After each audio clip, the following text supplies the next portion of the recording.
Hi kids, my name's Frank the Caretaker, and I work at Zazu, and I tell stories every Friday. So every Friday, I hope to see you on our YouTube channel so that you can listen to the next story that I tell you that will teach you something amazing in your life.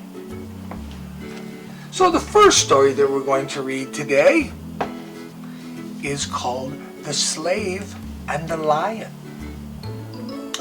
A slave ran away from his master because he was treated cruelly, rarely fed, and never given time to rest. In order to avoid being captured, he fled into the desert. As he wandered around searching for food and shelter, he spotted a cave. When he entered, he found that it was unoccupied. But little did he know it was actually the home of a huge lion. As he settled in for a good night's sleep, he heard a noise at the cave's entrance. To his horror, the huge lion appeared. Immediately, he was afraid he would be eaten by this huge lion. But instead of jumping on the slave, the lion calmly limped up to him, whining and then lifting up his paw. The slave could see that the poor beast's paw was swollen and inflamed. As he looked at it, he could see a large thorn stuck right in the middle of his paw.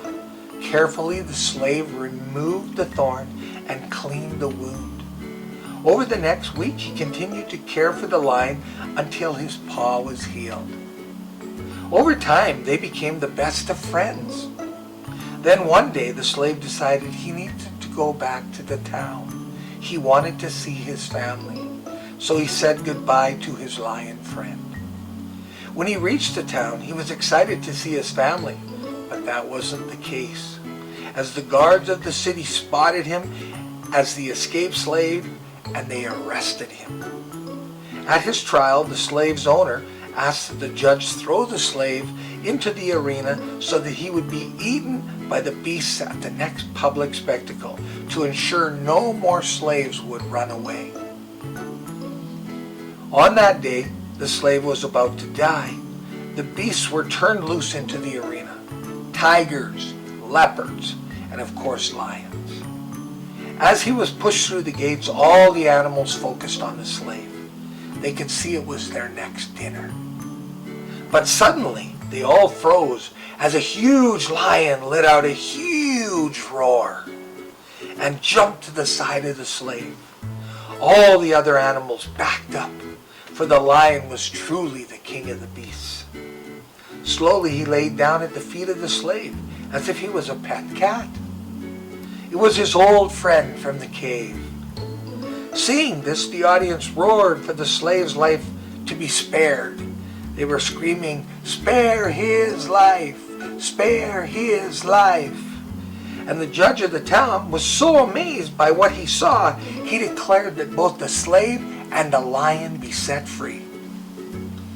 So what's the moral of this story? The moral is that we all have choices in life. Sometimes it's hard to make the good choice. It would have been hard for him to choose to help the lion. He could have just sat there afraid because this lion's so big, but he chose to help the lion even though it was scary. Sometimes when we make choices, they're scary. But we have to make choices based upon the right thing to do. Know in your heart that what you are doing is the right thing, and you will always make the right choice. So until next Friday, kids, we'll be right here. Have a great day, have a great week, and keep smiling.